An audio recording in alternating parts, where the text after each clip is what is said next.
प्राचीन काल में एक साहूकार था जिसके 7 बेटे और 7 बहुएं थीं। इस साहूकार की एक बेटी थी जो दीपावली के अवसर पर अपने ससुराल से मायके आई थी। दीपावली पर घर को लीपने के लिए 7 बहुएं मिट्टी लाने जंगल में गई तो ननद भी उनके साथ जंगल में की ओर चली गई।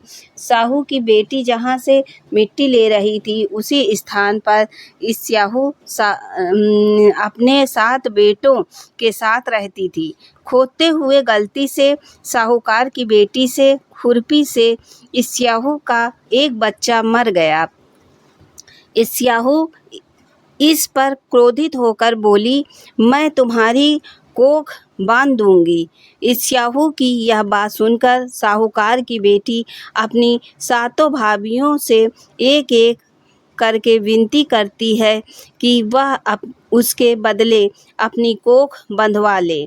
सबसे छोटी भाभी ननद के बदले अपनी कोख बंधवाने के लिए तैयार हो जाती है।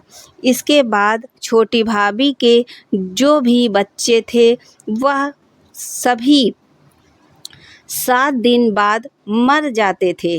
7 पुत्रों की इस प्रकार मृत्यु होने के बाद उसने पंडित को बुलाकर इसका कारण पूछा। पंडित ने सुरही गाय की सेवा करने की सलाह दी। सुरही सेवा से प्रसन्न होती और उसे स्याहू के पास ले जाती। रास्ते में जाने पर दोनों आराम करने लगे।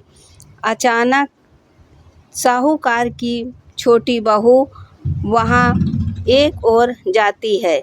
वह देखती है कि एक सांप गरुड़ पंखनी के बच्चे को डसने जा रहा है और वह सांप को मार देती है।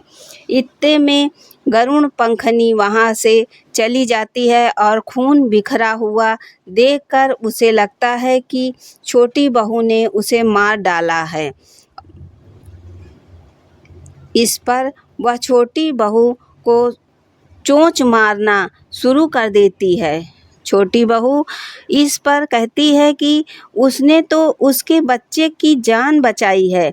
गरुड़ पंखनी इस पर खुश होती है और सुरही सहित उन्हें स्याहू के पास पहुंचा देती है। स्याहू छोटी बहू की सेवा से प्रसन्न होकर उसे 7 पुत्र और 7 बहुएं होने का वरदान देती है। स्याहू के आशीर्वाद से छोटी बहू का घर पुत्र और पुत्रियों से वधुओं से हरा भरा हो जाता है।